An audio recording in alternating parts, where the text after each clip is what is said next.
boa noite. Tudo bem? Fala, Celso. Tudo bem, rapaz? Tranquilo? Obrigado por ter entrado e chegado tão cedo. Eu que estou atrasado hoje. Bom, vamos lá. Vamos esperar uns 30 segundos, a gente começa.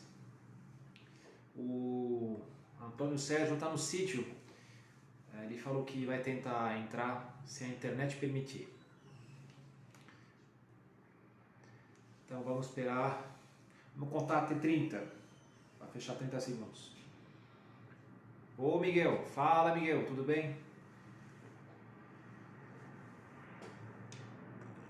Opa. Bom, mais uns 15 segundos a gente começa. Podemos começar. Tem várias pessoas que assistem depois, em replay. Salam aleikum.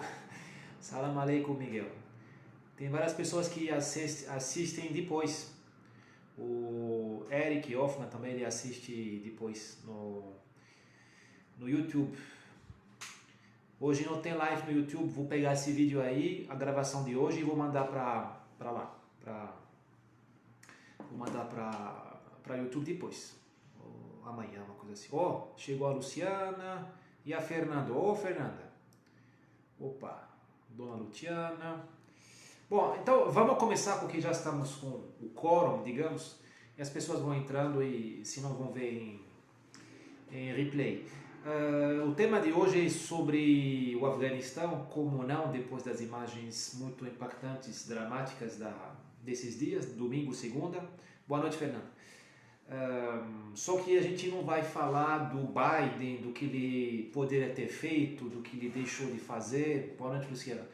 Não vamos falar do Macron, dos refugiados, da ONU, da OTAN.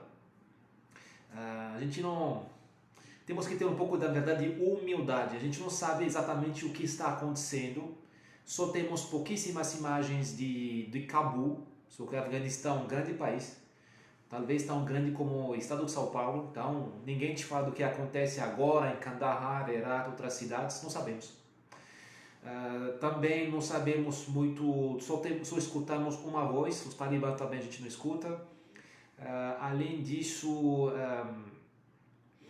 essa retirada dos americanos é tão caótica que parece, na minha opinião, que teve um acordo entre os americanos e os talibãs de retirada gradual e os talibãs traíram os americanos. Foi uma armadilha para mostrar quão fraco é o Biden. Pode ser, porque isso é inacreditável. Quando você tem 3 mil soldados assim, no aeroporto de Cabul, você tem uma potência lá, tem uma coisa lá que pode assustar. É o exército americano, sabe? Não é o exército boliviano. Como que esses caras não conseguem botar um pouco de ordem na estrada que leva para o aeroporto, controlar a saída dos exilados, refugiados, turistas e outros colaboradores, membros do corpo diplomático? Isso eu não entendo. Minha humilde teoria é que o Biden caiu na armadilha dos talibãs. Sabia que eles iam pegar o poder, só que negociou uma retirada assim gradual e eles não cumpriram e surpreenderam os americanos com centenas de diplomatas, cooperadores lá no Afeganistão. Aconteceu já no Irã isso. Em 79 o contexto era diferente, mas o Irã está do lado e lá aconteceu a mesma coisa. Caiu o Shah, que é o imperador. Os americanos não ajudaram o Shah, não ajudaram ele. Largaram ele, amigo deles, laico, bonito, falava francês, alemão, inglês, comprava os armamentos deles, caiu, deixou todo o armamento dele, todo, como agora, tanques, helicópteros, mísseis, tinha até nuclear civil, o Irã tinha nuclear civil em 79. E entrou o Khomeini, que é um talibã xiita, vamos falar disso. É um talibã xiita, os talibãs são sunitas, o Khomeini é a mesma degradação, só que ela é xiita. Só troca a cor, se digamos, da barba. E o que ele fez? Lembramos que ele entrou e mandou arrombar a embaixada americana. e pegaram reféns na embaixada americana. Deu aquele filme chamado Argo, A-R-G-O, com grande... Bom, voltou, caiu tudo, e voltou, falei Biden, e caiu tudo. Biden, te amo. I love you, Mr. President. Não tenho problema com você, eu te amo. Bom, espero que me falam se está tudo certo para poder continuar. Então eu estava falando dos reféns da embaixada americana obrigado, Miguel, em Teherã, 79. Deu aquele filme Argo e também lembro, eu não tinha nascido, eu tinha 1 ano, sei lá, 6 meses. Mas lá já, naquela época, já tinha maracutaia. O Reagan era candidato à eleição, Reagan, republicano. E tinha o Carter, que era presidente em posto, atuando. E o Reagan chamou os iranianos, olha só, o Reagan, que a gente gosta. O Reagan chamou os iranianos e falou, pelo amor do céu, não libere os americanos, não libere eles. Deixe o Carter se humilhar para eu poder ganhar a eleição. E isso que aconteceu. Os iranianos seguraram os americanos, o Carter foi humilhado, não foi reeleito, entrou Reagan, a direita forte, a Make America Great Again, entrou, aí chegou a boa notícia, libertamos os reféns. E qual foi a moeda de troca? Porque o Irã fez essa flor ao Reagan, era compra de armamento. Porque o Irã ele tinha armamento americano, que sobrou do Shah, muito armamento. Eu não conseguia usar, porque o armamento americano é um armamento que precisa de muita peça de câmbio, sabe? Peça de câmbio, manutenção, tem uma logística. Aí acabou as peças, que tinha bloqueio econômico, aí o Reagan vendeu essas armas debaixo do pano. Isso deu um grande escândalo chamado Iron Gate, dos anos 80. Bom, só para falar que a gente sabe pouca coisa do que está acontecendo na área, o que aconteceu nos bastidores, quem prometeu o quê, quem traiu quem é o bobo ou não. Então, muita humildade. Por isso que eu venho falar do povo afegão. Esse que nos interessa hoje, com essa pergunta bem provocativa, mas não é louca. Será que o povo afegão é o último povo bárbaro que tem sobre a face da terra? Porque você vê mulher morrendo, apanhando, o cara subindo no avião, caindo do céu. Você vê a destruição dos Buda lá de Bamiyan em 2001. Você vê uma situação terrível, humanitária, um amor à guerra. É isso que vou tentar aprofundizar com vocês. Primeiramente, o Afeganistão é uma nação antiga, muito antiga, tá? Não é o Brasil, não é México, entendeu? Não é a África do Sul. É uma nação que tem milhares de anos. Quando tinha os faraós, já existia o Afeganistão. O Alexandre o Grande, ele chegou até o Paquistão, que é além do Afeganistão. Ele invadiu o Paquistão com a ajuda de gente que morava no Afeganistão. Então, esse povo muito antigo. É um povo de montanhas. Povo de montanhas. A mentalidade deles é da montanha. O que a montanha gera no ser humano? Ela gera dureza. Porque na montanha faz frio. Gela a safra. Então você passa fome. E na montanha, sempre a montanha tem penuria. Você não vê muita civilização rica nas montanhas. Roma era em Roma, e planície. Os faraós eram o Nilo, planície. Os Estados Unidos, Washington, em planície. Os Maia, planície. Um pouco Cusco, Peru, pouco. É uma montanha, certo? Mas a maioria dos casos, a Babilônia era o rio Tigres. E assim vai. A Atena, entendeu? As montanhas geram homens duros, homens que passam fome, que passam frio, porque na montanha nada cresce com muita abundância. A montanha gela, a terra costuma ser ruim, e não tem muito espaço para fazer criança, para povoar. Então essa montanha. Homens duros, homens livres, Porque você vê os morros cariocas no seu Afeganistão. A gente não consegue pacificar a Rocinha, que é uma montanha de 800 metros. Imagina você controlar um povo que mora a 2.000, 3.000 metros, em vales muito profundos. Isso é Afeganistão. Então é um povo que se acostumou a ser livre, a viver soberano. Eles são um povo livre, soberano, no sentido de livre total. Não existe regras, não existe Estado, não existe poder fora de si. Não é a lei da selva, não é a lei da selva. Aliás, em nenhum lugar do mundo existe a lei da selva. Até na Amazônia, pré-portuguesa, pré-colombiana, sabe? Antes da chegada do homem branco, não tinha lei da selva. Sempre tem um padrão, sempre tem uma regra do jogo. Só que a regra muda muito do Afeganistão a Paris ou a Londres. A regra do Afeganistão é o homem é disponível para um patrão. O Afeganistão lembra um pouquinho o nosso Nordeste. O que é o nosso Nordeste? Um país de coronéis. O que é um coronel? É um patrão. Para que serve o patrão? Guiar, proteger e te mobilizar como capanga. Ou seja, como você retribui seu patrão, que te guia, que te protege? Você faz um serviço sujo para ele, você vira capanga dele. O Afeganistão é isso. É um país de patrão. Chama em inglês warlords, senhores de guerra. Cada região, cada feudo tem um senhor de guerra, que normalmente conseguiu esse poder de uma linhagem familiar, digamos aristocrática. Então, o homem do Afeganistão, ele não paga imposto. Não paga imposto, essas coisas de pagar imposto, de parar no sinal vermelho, de usar, sabe, de andar na calçada, essas coisas lá. O único imposto que ele paga é braçal, é para o chefe. Quando estoura uma guerra, ele vai com o cara, de maneira cega, não conversa. Quando o coronel chama, ele vai.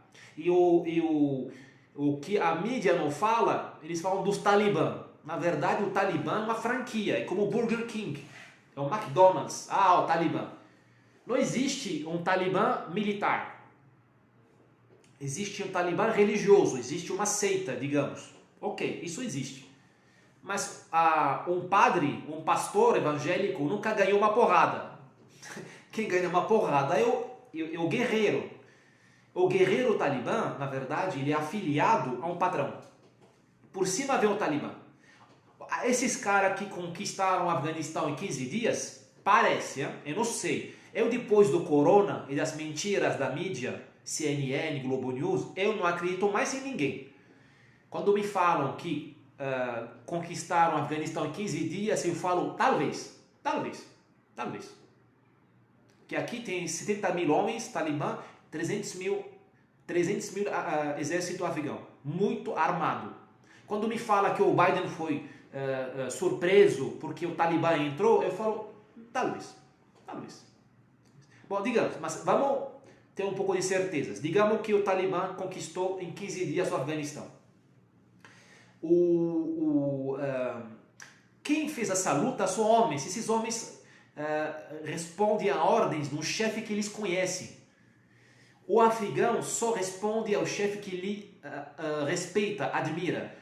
O afegão é o povo do chefe carismático. Ele é talibã porque é a franquia, mas ele é homem da tribo. Ele vai responder ao Massoud, era um grande chefe, morreu. Ao Dostum, grande chefe. Ao X ou Y. Entendeu? Essa é a mentalidade do talibã. A gente no Brasil estamos no poder burocrático. A gente para no sinal porque nosso pai nos mostrou que a regra tem que ser obedecida. A gente usa máscara porque é modinha e porque o João Dória mandou fazer. O povo afegão, ele não obedece. Fora, em alguns minutos do mês, do ano, que ele faz guerra. Você tem que entender que o povo talibã, ele se acha livre. Só nós, só vocês e eu, choramos a falta de direito humano no Afeganistão. O povo afegão está no equilíbrio. Para ele, a vida dele é a liberdade. Escravidão para ele, pagar imposto. Pagar ICMS, pagar PIS, COFINS. Escravidão para ele, parar no sinal vermelho, entendeu? Ele tem tempo livre. Ele trabalha pouco. Por que trabalha pouco? Porque ele está sempre esperando a guerra, ser chamado pelo coronel.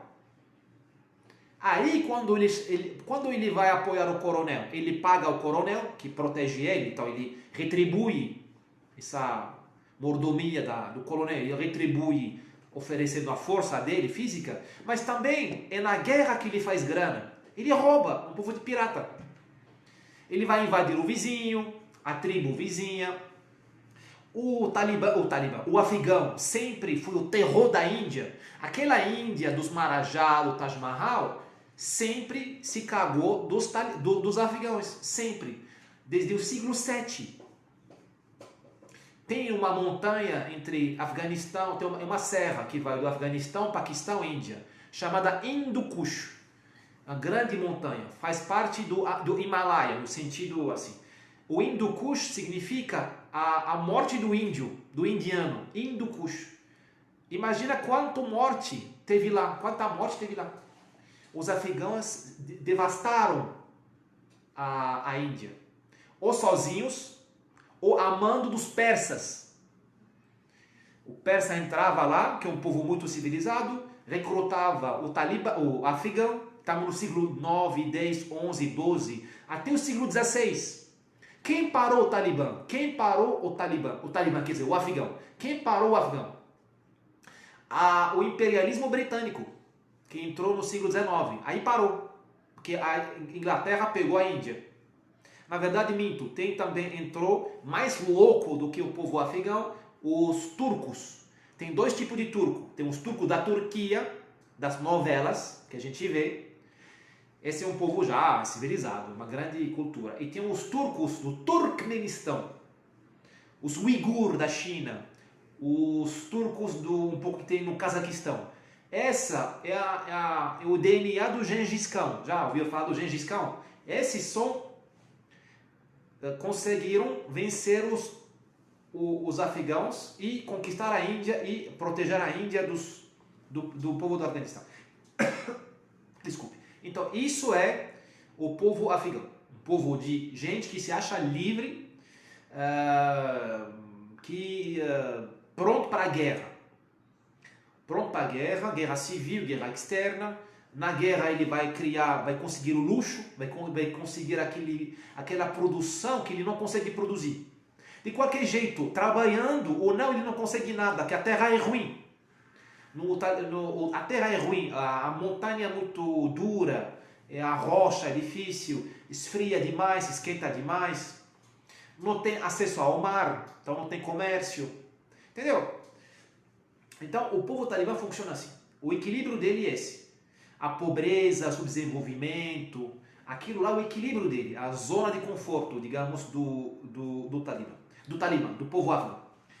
E ele não é o único, ele não é o único povo assim. Aí vou pegar a pergunta do Miguel. O Restrepo, o Celso ouviu o Restrepo, muito bom. Você vê no Restrepo, um documentário americano que está no Netflix, você vê a porrada que o Talibã dá aos americanos.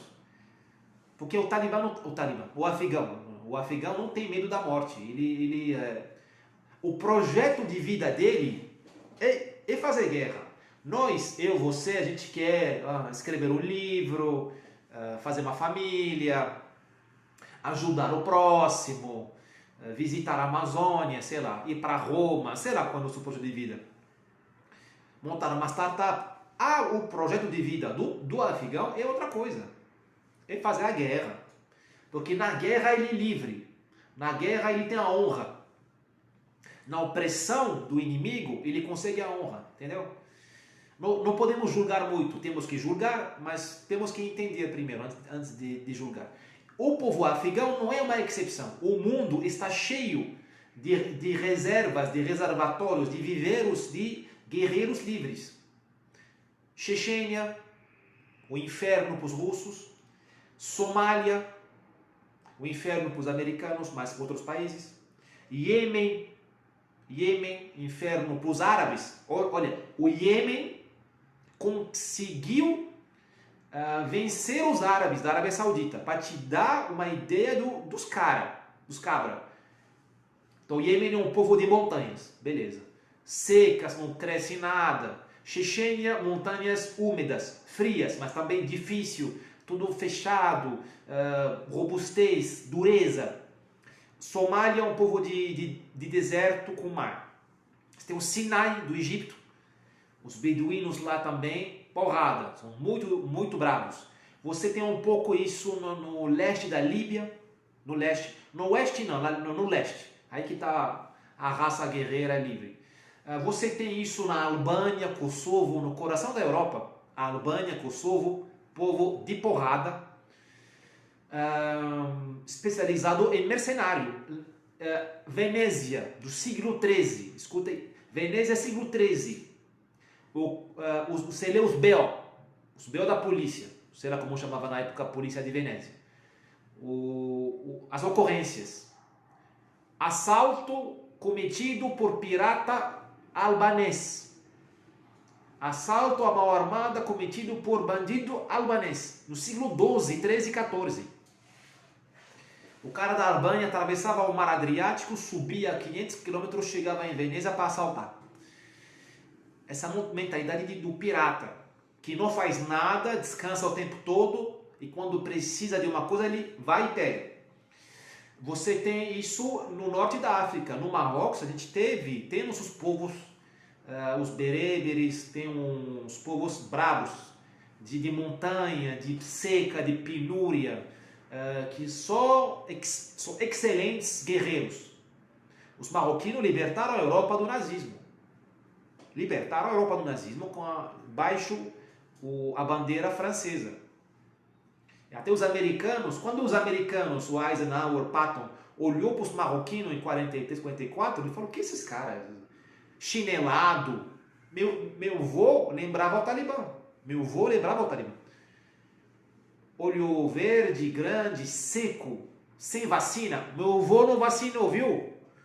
Tá? Não vacinou. E ganhou a guerra contra o Hitler. E viveu 80 anos, tá, senhor João Dória? Beleza? Não vacinou nada, nem contra polio. Tá? Não estou falando para vocês não vacinar, estou falando para vocês entenderem de que raça de homem estou falando. Entendeu? Essa raça de homem, esses caras com chinelo, esse se chama Goumier no Marrocos. O Goum é uma tropa. Invadiram a Sicília, a Itália, o sul da França e conquistaram a Alemanha baixo a bandeira francesa americana, tá? Porque os franceses eram comandados pelos americanos várias vezes, em especial em Roma. Quem libertou Roma em 44 foi os marroquinos, baixo o comando franco-americano. Quem fala isso é o Malaparte, um grande italiano, um grande autor italiano no livro chamado A Pele, fantástico. Ele conta isso. E então o povo afegão não é uma exceção. Existe esse tipo de povo. O Japão, o próprio Japão era o Afeganistão da China. Aonde nasceu a civilização? Na China, não no Japão. O Japão era o reservatório dos bárbaros, dos piratas. Porque Japão é montanha, cresce nada. Montanha é frio, cresce nada. E mar. Então os caras eram piratas, eram mercenários, vendiam a força deles para a China, que usava eles para controlar os vizinhos. E o Japão, por um milagre da civilização, ele se tornou civilizado. Mas o destino dele original não era esse. Era ser uma reserva de mercenários a saldo da China. E o Japão virou ele mesmo uma própria civilização autônoma. Então, Afeganistão, Somália, Sinai, Kosovo, Chechênia, talvez esqueci, Iêmen, eles têm uma utilidade na geopolítica mundial. São lugares que são reservatórios de mercenário. Por exemplo, você quer acabar com seu vizinho? Ou você ataca ele, aí custa caro, tem que mandar, tem que falar na ONU, tem que comprar uniforme, armamento, a ONU vai te castigar. Ou você manda um checheno, uma tropa de albaneses, uma tropa de, sei lá, de do Iemenita. E aí eles vão atacar. A Pérsia, que já foi um grande império, que agora chama Irão, a Pérsia sempre usou Iêmen, Afeganistão, o Caucásio, onde tem Azerbaijão, Chechênia, como reserva de mercenários para atacar. A Etiópia, que o Iêmen fica entre a Etiópia, os negros, e a Pérsia, os brancos. Então, quando a Etiópia era forte, ela usava o Iêmen para atacar os árabes e os persas. Quando a Etiópia era fraca, os persas usavam ela para atacar a Etiópia. Chechênia, o Tolstói, acho que foi o Tolstói quase morreu na Chechênia, em 1860, quando a Rússia tentou pela enésima vez pacificar a Chechênia. Ele foi soldado lá, ele conta, a gente quase perdeu ele. Entendeu? Kosovo, Albânia, a própria Turquia usou a Albânia como reserva de mercenários. Sempre. O mercenário, gente guerreira. Vários governadores do Egito, Argélia, Tunísia, Líbia, Síria, que era a colônia turca, do ano 1500 até 1830, digamos 1900, para ir rápido. Vários governadores do Egito, Argélia, Síria, Líbano, eram albaneses. Porque na época tinha dois perfis de governadores no Império Otomano.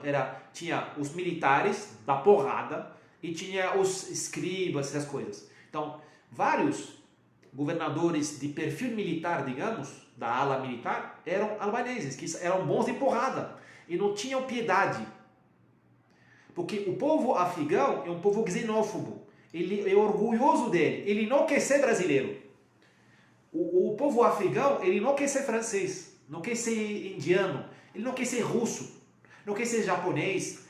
A gente sonha com Califórnia, sonhamos com ser americano, sei lá. Eu estou sonhando com ser coreano, estou vendo muito seriado coreano. Mas entendeu? A gente tem essa aspiração. Não, eles são xenófobos, eles se sentem um povo superior pela honra guerreira. Eles são aristócratas da porrada. Para nós é uma coisa muito remota, porque a gente foi tão pacificado que a gente esqueceu isso. A gente foi pacificado pelo catolicismo, primeira coisa. Nos tornou civilizado, a igreja. Depois veio o Estado, que nos aprendeu a respeitar as regras, senão tem multa. Entendeu? E faz de 20 anos para cá, do ano 2000 para cá, estamos sendo descivilizados. Mas isso é outra conversa. A descivilização tem nomes e usa microsaia. Anitta, Luísa Sonza, Pablo Vittar, entendeu? Globo News, Globo. Eu não falo de esquerda e direita, falo de diluição do que faz de nós gente civilizada. O que a diferença entre eu e o afegão é que quando eu quero uma coisa, eu vejo se posso comprar ou não. O afegão, ele vai pegar e pode me cortar a cabeça. Não julgo ele, somos de dois mundos diferentes. E porque o afegão não se contém. Porque não teve igreja católica nem Estado de direito para aprender a se conter. Entendeu? A gente se contém. E a gente está destruindo o que nos continha pela pornografia, pelo elogio do sexo, pela violência que está na televisão o tempo todo. Enfim, mas vou fechar essa parede. Então o povo afegão é um povo assim. É um povo que, falei já, que produz pouco, que está no equilíbrio dele. E é um povo que não é excepcional, ele é uma reserva de violência. O que tem que fazer? Você Índia, vizinho do Afeganistão. Índia, Paquistão, Rússia. Bom, Rússia não tem fronteira com o Afeganistão, mas está do lado. A China tem fronteira com o Afeganistão, tem uma fronteira. A Índia, entre Índia e Afeganistão tem o Paquistão, mas o Paquistão era a Índia até 1947. Então, digamos que são vizinhos. Irão. O que você faz? Ou você usa o Afeganistão como um capanga, aí você vai lá pegar seus capangas e jogar em cima do seu inimigo, o americano no Iraque, o que fez a Arábia Saudita? O que ela fez na Síria? O inimigo dela era a Síria, em 2011. Ela jogou o checheno e alguns do Afeganistão na Síria. O que é Daesh? Daesh são os chechenos, em boa parte. O que muda é a franquia. Você não vai mandar um brasileiro de Ipanema para a Síria, para derrubar o regime da Síria. Não vai. Não vai. O brasileiro está olhando para a tatuagem dele, não come glúten, essas coisas. Estou exagerando. Você não vai mandar um francês. Você vai mandar um checheno. Enfim.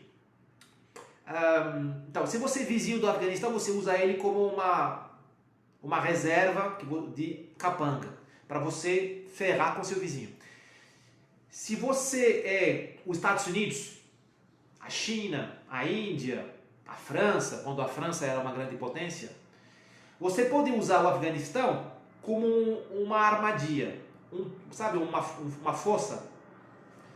Sabe, imagina aquela guerra do Vietnã, o americano andava na floresta e em cima da grama, aí a grama abria, ele caía, tinha uns piquetes lá, ficava trucidado. Esse é o Afeganistão. Você pode criar uma situação para chamar, se o maior inimigo resolver. Isso é uma emboscada.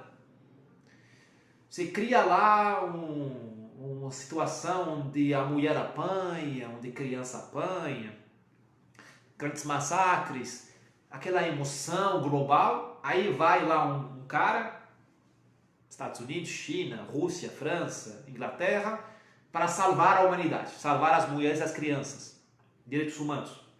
Ele se ferra e fica lá 20 anos. Quem colocou agora vamos falar do Talibã. Quem colocou o Talibã no Afeganistão? Quer dizer, quem financiou eles?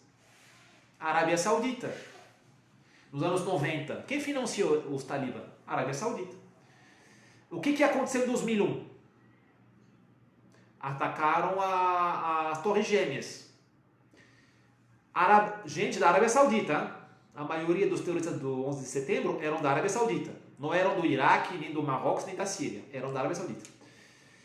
E aí o americano falou, aonde está a Al-Qaeda? Está com os Talibã no Afeganistão. Onde está Bin Laden? Está com o Talibã. Aí o americano pulou na armadilha. Ficou lá 20 anos. É uma interpretação. É uma teoria. Pode ser contestado. Quem é o mestre do jogo? A Arábia Saudita. Sabe? Quem mandou os americanos cair naquela coisa lá? Você financia o Talibã, sabendo que ele vai fazer merda. Você deixa seus cidadãos derrubar o 11 de setembro, derrubar as Torres Gêmeas, porque ninguém aprende a pilotar sem levantar suspeitas. Sobretudo num país árabe. Sabe? Não é Brasil, não. É tudo assim, todo mundo sabe, tudo é controlado, não é Rocinha ou a Paraisópolis, não. Então, você não deixa essas coisas acontecer assim, entendeu? É uma teoria. E os americanos passaram lá 20 anos e conseguiram nada, além da humilhação. Bom, tem outras teorias, eu não tenho o monopólio da explicação. Aliás, isso é uma interpretação que merece ser contestada. Então, eu estava falando dos Talibã. Então, os Talibã são uma síntese do que é o Afeganistão. São gente que estão na zona do equilíbrio. Eles não querem desenvolvimento econômico. Não querem iPhone, cara. Eles não querem água corrente. Não querem saneamento básico. Não querem. Eles querem viver a vocação deles. Um povo livre e guerreiro. E às vezes pirata, mercenário. Ou seja, vai no estrangeiro pegar o que o estrangeiro tem. Isso que eles querem. Ao contrário dos árabes, eles não têm uma missão universal. Al-Qaeda, Daesh, os irmãos muçulmanos, eles querem divulgar o islamismo fora do mundo árabe, na Indonésia, na África, na Europa, na Rússia, no Brasil, nos Estados Unidos. O Talibã, ele não está nessa, porque ele é xenófobo, ele é o povo eleito. Aí por que ele vai perder tempo dele evangelizando, islamizando o russo? Ele menospreza o russo, menospreza o chinês, baixinho, menospreza o indiano. A grande vítima dos talibã, digamos, do povo afegão, foi o budismo. Vai ser uma grande história, destruiu tudo a herança budista. Até o século XIX, 1895, tinha um vale chamado Cafiristão. Cafiristão é o vale dos infiéis. Tá? Já começa assim. Era um vale muito alto, difícil de penetrar, onde moravam os últimos budistas do Afeganistão. Sabendo que os budistas no Afeganistão são como se fossem os tupiniquins, sabe? Uma reserva, são um povo nativo. Subiu lá, esqueci o nome daquele líder lá, afegão, e acabou com eles. Então é um povo assim, xenófobo e não é proselita. Talibã, a marca, então, quer dizer, o povo afegão sempre foi talibã, digamos, a mentalidade sempre foi a mesma, nada mudou. O que mudou dos anos 90 para cá? É a criação de uma marca chamada Talibã, que significa em persa e dari, bom, persa e dari são idiomas semelhantes. O dari é o idioma que se fala em Cabul. O significa aluno, estudantes, Talibã. É plural de aluno. Então, são gente que se formou, que se radicalizou, digamos. Na verdade, nasceu radicalizado, só que ele pegou comprou a franquia, sabe?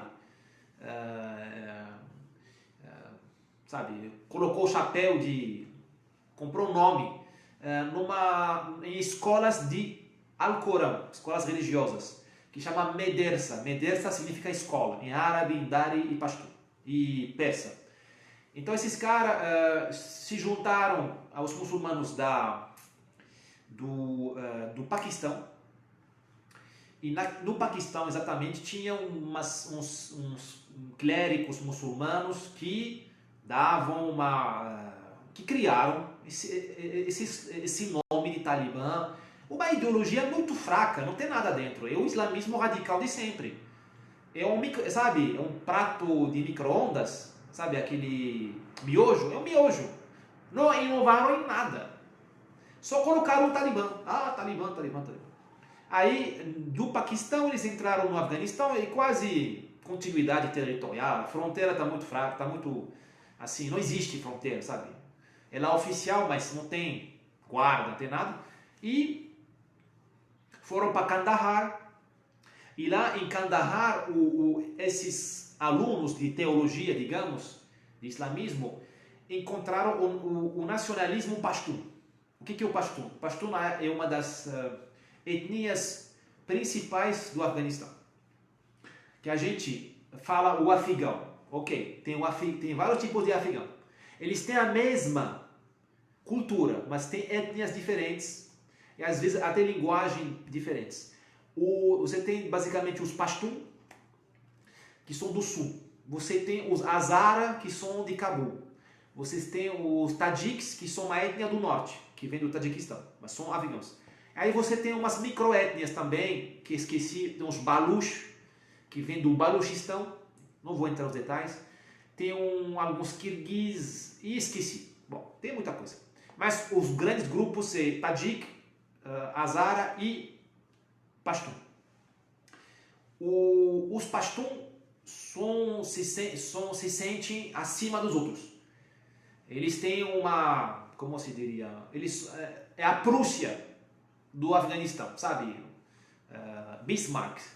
São, digamos, a raça mais assim, mais vigorosa, que tem um projeto assim nacional, digamos. Ela quer a hegemonia. Então, os Pashtun, quando esses alunos de teologia voltaram para as casas deles, em território Pashtun, a maioria era Pashtun, só que morava que tem Pashtun no Paquistão, as etnias ignoram as fronteiras. Quando eles voltaram para Kandahar, que é a capital dos Pashtun, se criou uma simbiose entre a reivindicação Pashtun de hegemonia dentro do Afeganistão e esse islamismo maluco radical. Aí começou a guerra civil do Afeganistão dos anos 90. Aí em 1996, o Talibã entrou em Cabul e virou regime oficial do Afeganistão. Então, isso, quando a gente fala do Talibã, é primeiramente uma força bruta do Afeganistão, do homem afegão, misturada com o lado Pashtun, que é ainda mais guerreiro, mais nobre, sabe, uma linhagem assim mais prussiana assim, e a franquia, o marketing. Por que digo que Talibã é marketing? O Talibã pensa como o clérigo da Arábia Saudita, o do Catar, mesma coisa. É o mesmo radicalismo. Só que o clérigo da Arábia Saudita não consegue viver sem ar-condicionado iPhone, e o Talibã ele vive na intempéria e não precisa da internet. Só isso. E esqueci de falar que o Talibã ele é sunita. Ele é sunita. Ele não é xiita. Então ele não está à vontade no Irã. No Irã é xiita. Bom, tem sunita no Irã, mas o regime xiita acredita que tem... Bom, enfim, não vou entrar nos detalhes. O Talibã, ele da minha religião, da minha facção, sunita. Então ele está à vontade no Paquistão, onde tem muito sunita. Ele está à vontade na Índia, onde tem 200 milhões de sunitas, é enorme. 200 ou 120, não lembro, acho que dos 200, uma coisa por aí, tem que verificar, esse número tem que verificar. Ele está à vontade na Arábia Saudita, no Catar, em parte do Iraque, uma parte sunita ao redor de Bagdá e do Tikrit. Enfim, ele está à vontade no Egito. O Talibã é isso. Então o Talibã não é isolado. Ele participa de um grande movimento islâmico. Ele é a porra louca, mas ele faz parte da família. Ele não é um ET que desceu, não. Ele aplica o islamismo fundamental. Então, ele não é o herético. Ele é o integrista, um fundamentalista, o ultra-ortodoxo, mas não é o herético. Aquilo que eles fazem, infelizmente, me parece, não sou teólogo, mas me parece bem na linha do islamismo. O islamismo é uma grande família, onde você tem gente moderada, tem gente que bebe álcool, como na Síria, os alauítas bebem álcool. Você tem gente que não reza.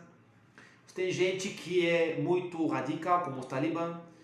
Você tem gente que é muito radical, mas não mata ninguém, como os irmãos muçulmanos, são muito radicais, mas não matam ninguém. Assim vai, mas todo mundo é a mesma família.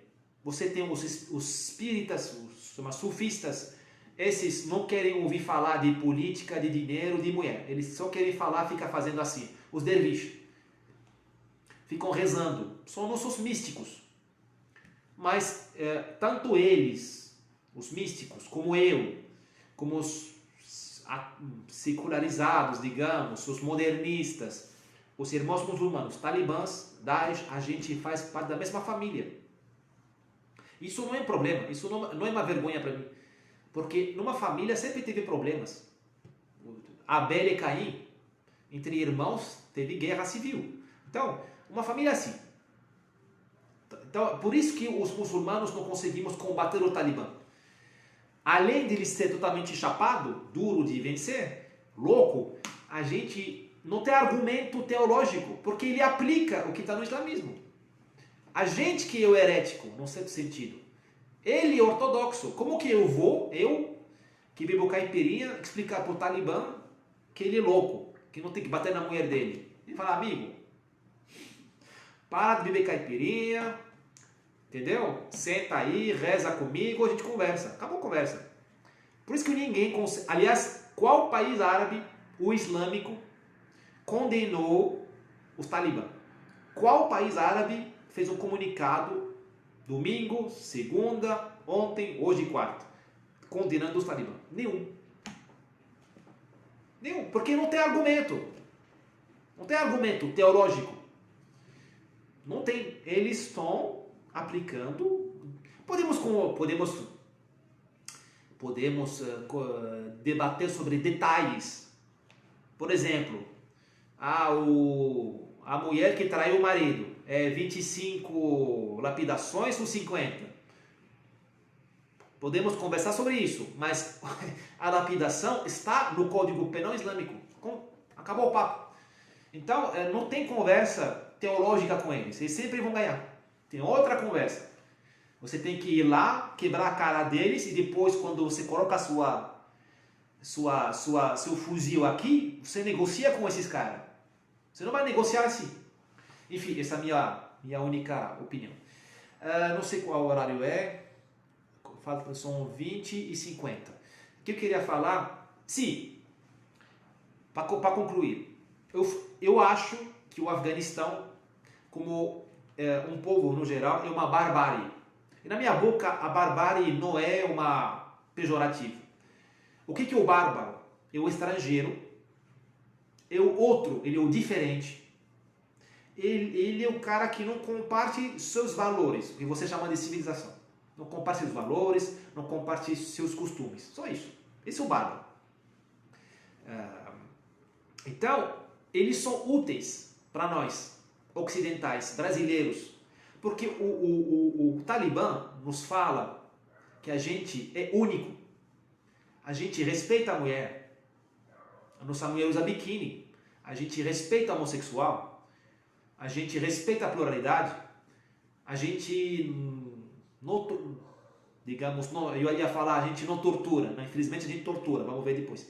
Mas, entendeu? A gente deixa a mulher estudar, a gente não faz a guerra o tempo todo, a gente trabalha, produz.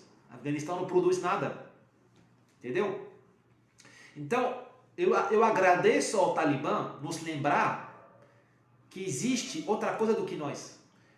De nos lembrar o quanto somos bonitos, o quanto somos preciosos. E também o quanto somos frágeis. Porque olha o que esses homens viris de chinelo fizeram. Olha o que fizeram. Conquistaram o país em 15 dias, se a gente acredita a CNN. Conquistaram armamento que os americanos deixaram. Venceram a guerra. Sem nossos drones, nossos iPhones, nossa vacina, nossa máscara. Houve uma infeliz na televisão brasileira que reclamou que os talibã, que os afegãos em Cabul não usavam a máscara. Obrigado, Talibã, de mostrar para aquela infeliz de uma televisão brasileira que existe um mundo que não usa máscara. Que existe uma alteridade, porque não sou pecado nós ocidentais e achar que o mundo é nós, o que é ser nós? Não. Tem várias vidas, várias civilizações. Também o Talibã nos lembra, nos coloca um pouco de bom senso. Eu acho que é difícil para um brasileiro hoje em dia falar que Bolsonaro é genocida. Difícil. Porque eu não vi nenhum brasileiro fugindo adoidado para Guarulhos e se segurar no avião para fugir do Brasil depois da eleição do Bolsonaro. Vi nenhum. Nem homossexual, nem preto, nem mulher, nem nordestino, nem índio. Então, obrigado, Talibã, para nos mostrar o que é o fascismo de verdade. Porque você, Talibã, é fascista, num certo sentido. Você é monstruoso, você é o genocida, você é autoritário. A gente no Brasil aqui não somos isso. Então, bom senso. Vamos votar bom senso? Vamos parar de chorar? Também o Talibã, ele dá um tapa na cara do mimimi. A gente chora por tudo. Ônibus atrasou. Ai, vou chorar. A vacina atrasou. Ai, meu Deus. Apareceu corona. Não sai de casa. 18 meses em casa. O Talibã conquistou um país sem vacina, sem confinamento, sem lockdown, sem máscara, sem distanciamento social. Obrigado, Talibã, por nos dar esse tapa na cara, nos mostrar que a gente virou um sub-homem. Entendeu? Esse é o Talibã. O Talibã, ele é uma vacina. O Talibã, para nós, culturalmente, uma vacina. Ele te lembra que existe o outro, que existe o mal. Te lembra que você é frágil, que você também pode fugir amanhã de Guarulhos. Só que não vai fugir do Bolsonaro. Você vai fugir do narco-estado. Talvez amanhã vamos ter cenas que vão lembrar Guarulhos numa guerra entre facções no Brasil. Tem tiros hoje em Salvador entre facções, brigas, fecharam escolas. As escolas do Rio de Janeiro vivem fechadas pelas brigas entre facções. Não comparo o Brasil com o Afeganistão, mas também nós temos nossa barbárie. Temos nossos talibã, que fazem micro-ondas, que torturam. Temos nossas zonas, nosso Hindu-Kush, nossa Rocinha, nossa pedreira, nosso pavãozinho. Temos nossas zonas perdidas como Paraisópolis, Heliópolis. Temos isso. Porém, o Talibã, ele não escolheu ser Talibã. Ele nasceu Talibã. O afegão. Ele carrega uma herança de guerreiro, de bárbaro, de pirata. A gente escolheu virar bárbaro. Ninguém quis morar nas favelas. A nossa inépcia como sociedade criou as favelas. O pobre brasileiro não quer ser bandido.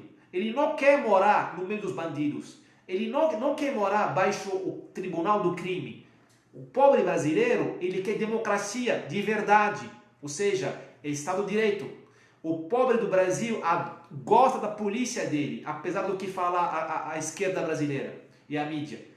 O brasileiro, ele é o ocidental. Come mal, bebe mal, mas ele é ocidental. Ele aspira ao Estado de Direito, porque nossa civilização tem esse projeto de igualdade relativa, obviamente. Igualdade, harmonia, proteger o fraco, participação. O brasileiro quer isso.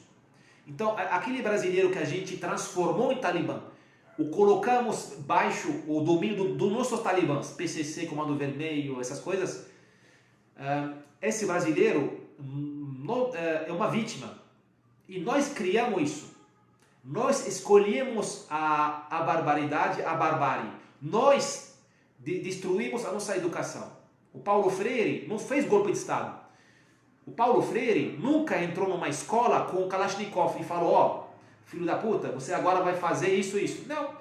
O Paulo Freire, a gente se deixou seduzir pelo Paulo Freire. Nossas elites de merda, com todo respeito. Eu não sou nem brasileiro, não posso falar essas coisas. Nossas elites deficientes abraçaram o Paulo Freire para destruir a educação e criar bárbaros. A Hannah Arendt, ela fala uma frase fantástica, que eu li esses dias em algum cara de direita, não sei se foi o Weintraub, não sei. Eu confirmei. Vem do livro chamado A Condição Humana, de 58. Achei em inglês, não achei em português. A Condição Humana, ou A Condição do Homem Moderno, depende da tradução. Em inglês é The Human Condition. Em francês é La Condition do Homme Moderno. Mas, bom. Ela falou uma frase fantástica, ela falou: a cada geração chegam crianças, nossas crianças, e são meros bárbaros. Ou seja, são estrangeiros e são selvagens. As crianças nascem do ventre da mãe, bárbaro. Ele precisa ser civilizado, senão ele vai virar um talibã. Para que serve a família, a educação pública e privada? Para transformar o bárbaro que chegou do ventre da nossa mãe em ser civilizado. E a gente destruindo a educação com o Paulo Freire e outras coisas, estamos criando uma fábrica de bárbaros. Então, só que o afegão, ele não teve escolha. A gente teve escolha de nós regredirmos conjuntamente, coletivamente, para a barbárie.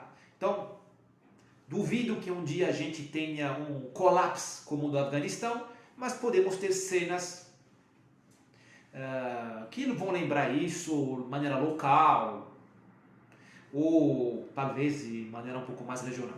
Bom, eu falei o que tinha que falar. Muito obrigado pela paciência comigo. Vou ver as perguntas pela ordem cronológica. Então, Restrepo do Celso, confirmo que vale a pena muito ver esse documentário, muito bem feito. Se os árabes ou iranianos quisessem dominar o Afeganistão, ou encontrarão o mesmo destino que os americanos? Eu acho que você só domina o Afeganistão com o terror. Se você é pronto a cortar muitas cabeças, a um rio de sangue, mas de verdade, não estou falando de maneira metafórica, poética, transformar um rio, que é azul, em rio de sangue, aí você consegue dominar o Afeganistão. O Irã, os árabes de hoje, poderiam fazer isso? Não sei. Mas só desse jeito. A Rússia dominou a Chechênia quando? Quando destruiu a capital inteira. Em 94. Era a primeira capital mundial apagada do mapa depois da Segunda Guerra Mundial. A primeira capital no mundo, depois de 1945, que foi tirada do mapa. Aí você consegue dominar esses caras. Esses caras se impressionam. O povo tem que impressionar ele. Não tem muita persuasão, conversa, direito humano, Marielle Franco, inclusão. Seja bonzinho, vou te dar água encanada, vou te abrir um parque, vou te dar uma patinete. Seja bonzinho, vou te fazer uma ciclofaixa. Não rola lá. Então é isso. Vocês querem, vi que eles querem formar um emirado. Não sabia. Eles querem formar um emirado. Não sabia, Miguel. Não sabia. Quem será o emir? Não sei. O chefe lá tem um nome impossível para me lembrar.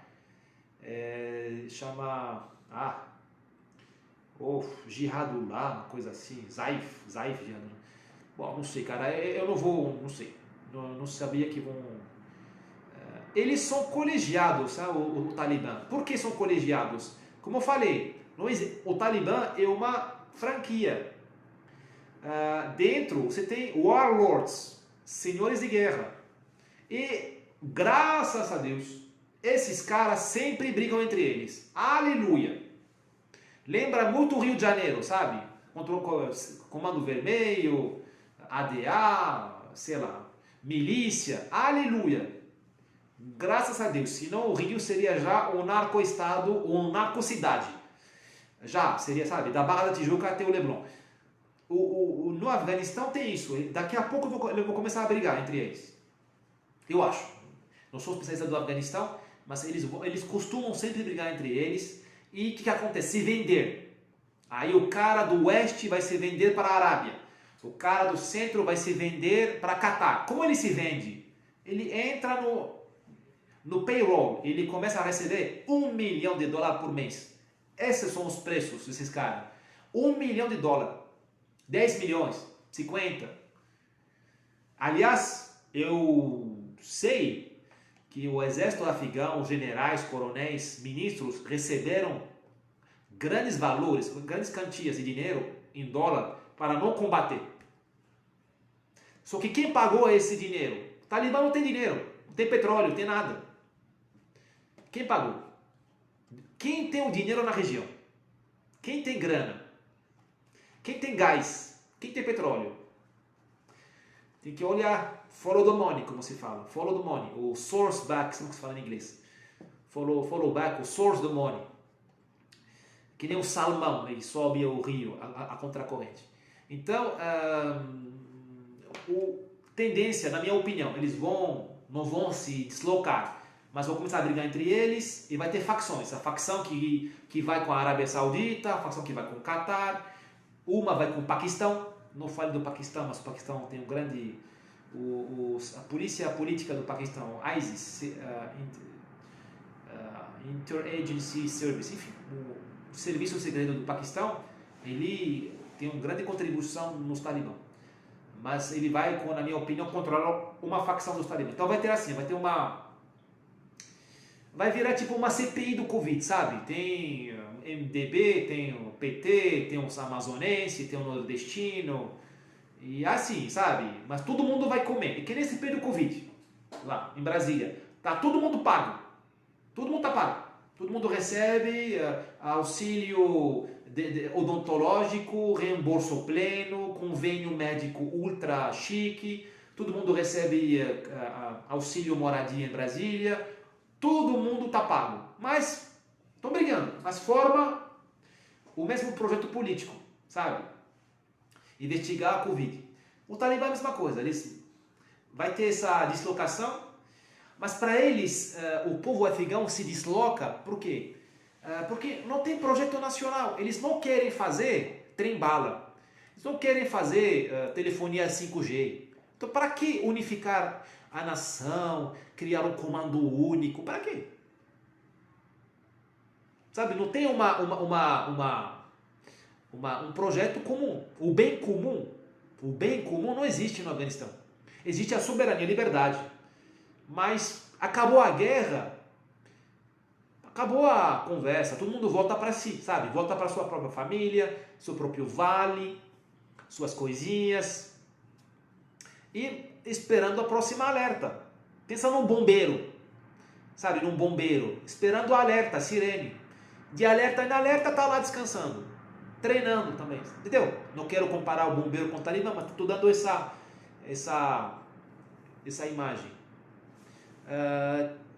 Miguel, teria feito sentido tentar restaurar a monarquia no Afeganistão do que tentar fundar uma república? O problema não é a monarquia ou a república, na minha humilde opinião, de novo, nunca pisei no Afeganistão. O problema é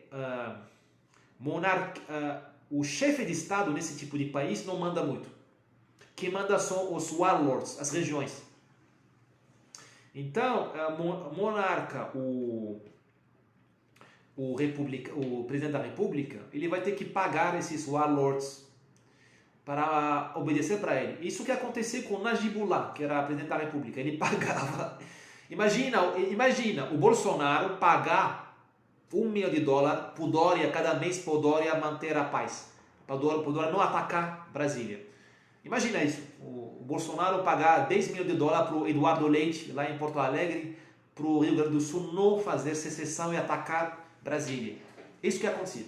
Então, monarquia ou república não tem muita importância, na minha humilde opinião, sim, porque qualquer regime vai ter que pagar esses.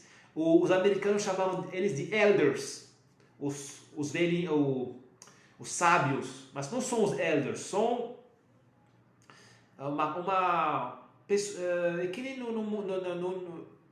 no Iraque, são sheikhs, são pessoas da aristocracia local que tem valor em guerra, tem prestígio de guerreiro. Como na Europa das Cruzadas, sabe? Te respeitavam porque você matou 50 mil saracenos em Jerusalém. Aí beleza, isso que está lá. Já viu o homem que queria ser rei, do Sean Connery? Não sei, não vi o Celso. Não vi. Eu vou buscar. Eu gosto do Sean Connery. O homem que queria ser rei, agora tá, não sei, vou buscar. Rafael, fala Rafael. Boa noite. Até que ponto a interferência americana em uma cultura totalmente diferente interfere ou interferiu para o fortalecimento desses grupos? Bom, de novo, muita humildade. A gente não sabe nada do que aconteceu realmente. Depois a gente está no Covid. Ou seja, a mídia mente como respira. Mentiram sobre o Covid, estão mentindo sobre o Afeganistão. Além da incompetência dos jornalistas. Além disso. Tá? Então, a gente só sabe que aconteceu no aeroporto de Cabul. Só isso que sabemos. E não sabemos o que aconteceu faz 1 ano, 2 anos, 3 anos. Não sabemos nada. Pelo menos eu não tenho essa informação. Então, vou andar assim sobre ovos. O que eu acho que, claro, quando entra o americano no país, o povo tem esse reflexo de xenofobia. Porque ninguém quer receber ordens do estrangeiro. Seja ele aqui, ninguém gostaria de receber ordens dos portugueses, e eles lá, ninguém quer receber ordem do russo, do americano, do francês. Então, claro que o Talibã se aproveitou dessa xenofobia. Ele teve uma causa. O Talibã ele chega e fala, amigo, eu quero te dar a liberdade, quero te restaurar seu orgulho nacional. Quero tirar os americanos. É uma causa que fala, sabe? É uma narrativa que cola. Agora, o que, na verdade, por que o governo caiu, isso não tem a ver com a cultura americana ou a presença americana. Isso eu não sei. Poucos sabem, só o Biden sabe. Se ele souber, espero que ele saiba, porque o governo caiu. Eu acho que o governo caiu porque ele foi comprado faz tempo, anos, pelo Talibã. Estava tudo marcado, sabe? Os generais. Como você comprar um general? Como no México. Isso existe na América Latina. Você propõe dinheiro, você oferece casas, mansões. Aonde vai comprar mansões? Golfo Pérsico. Entendeu? Você vai oferecer dinheiro no estrangeiro, em contas.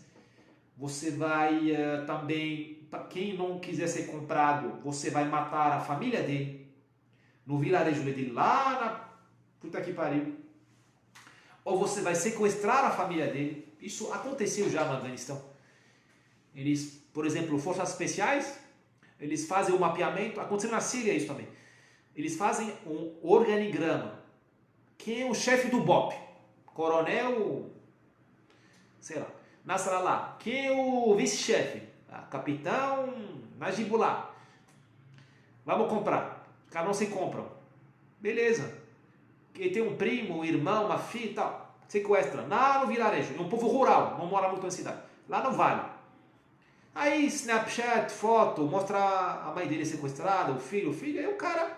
Aí você fala pro cara, amigo, quando eu te der o gol, você quando te falar é para valer, você devolve a arma. Isso que aconteceu. Devolve a arma. E aí, esse é o primeiro aspecto. Infiltração, intimidação, infiltração, corrupção do Estado. Outro aspecto, o afegão, soldado do governo, não gosta de patente, ele não entende a patente. Vocês no Brasil sabem intuitivamente o que é um general, o que é um coronel, o que é um praça. Você tem isso. Vocês não sabem, eu não sei ler as patentes aqui escritas, aquelas coisas lá, os crachá. Mas eu sei o que é um general, marechal, coronel. Que a gente nasce com essa cultura hierárquica. Eles não. Então, você vai pedir para um praça obedecer ao coronel que ele viu uma vez na vida dele. E esse praça, ele prefere desertar e combater com o Talibã. Porque lá tem um cara carismático, tem um chefe tribal que fala o idioma da tribo dele, por exemplo. Entendeu? Então, esse é o segundo aspecto da incompatibilidade entre a burocracia militar e também estatal com a mentalidade afegã. Eles não obedecem a regras, eles seguem pessoas carismáticas. Então, por que caiu esse governo? Tem os americanos, eu acho que os americanos abandonaram esse governo, que teve uma conversa no Catar entre talibãs e os americanos, na era Trump, e continuou esse ano na era Biden, 2021. Então, o acordo não é secreto, existe um acordo, eu não li, acho que não está divulgado, mas existe conversa, está claro isso. Eu acho que os americanos abandonaram esse governo do Afeganistão, como abandonaram o governo do Vietnã do Sul em 75. Então, são fatores diferentes. Mas, de novo, eu não posso dar uma resposta porque não sabemos o que acontece de verdade. Sabemos, a mídia sempre te passa a coisa que apaga a sua mente.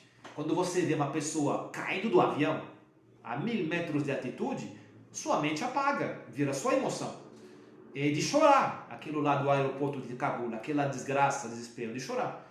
Só que eu pergunto, só tem uma câmera no Afeganistão, só uma, que está em Cabul no aeroporto? Só tem uma? Não sei. Não tem uma webcam lá, não tem nada, não sabemos nada, não temos satélite, não temos, sabe, não temos, nada, não sabemos nada, só aquilo lá. Então, não sei. Bom, falei demais, não sei se vocês estão ainda aqui. Ah, estão aqui. Vou responder mais perguntas, se tiver, eu estou aqui à disposição. Homem que queira ser rei, vou ver, vou buscar. Se alguém quiser entrar aqui para falar oi, xingamento. Não, xingamento não. Já paguei uns monte de boletos essa semana. Já foi. O governo já me xingou com o boleto, com o código de barras. Então, não precisamos de mais coisa. Bom, se não tiver pergunta. Não sei se tem pergunta. Não tem pergunta. Então vamos terminar aqui. São 9h15. Terminando com de verdade pedimos a Deus piedade pro povo afegão. Piedade para essas pessoas que estão lá. Porque eu desenvolvi um discurso muito essencialista, talvez muito brutal, porque temos pouco tempo para ir ao ponto, mas são seres humanos, ninguém merece perder a própria casa e a gente não consegue juntar dois brasileiros hoje em dia num boteco sem ter uma briga política. Imagina o povo afegão, ele como a gente também. Ele tem facções, tem gente mais moderna do que outra, tem gente que odeia Talibã, tem gente progressista, tem gente que vale a pena. Então, não podemos, assim, ter uma onda conservadora, digamos, radical no Afeganistão, mas um povo não é um bloco, povo é comunidades, tem uma diversidade, até no Afeganistão tem uma diversidade, uma pluralidade de opiniões. Então, a gente só pode rezar e desejar piedade para essas pessoas do Afeganistão, mulheres, crianças, homossexuais, e também homens, também os homens vão apanhar, não é só minorias, quer dizer, a mulher não é minoria, mas você me entendeu.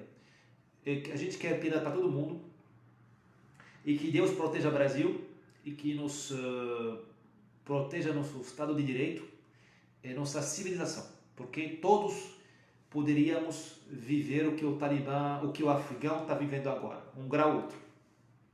Tchau, tchau, boa noite, até semana que vem. Ok, tem mais perguntas? Tchau!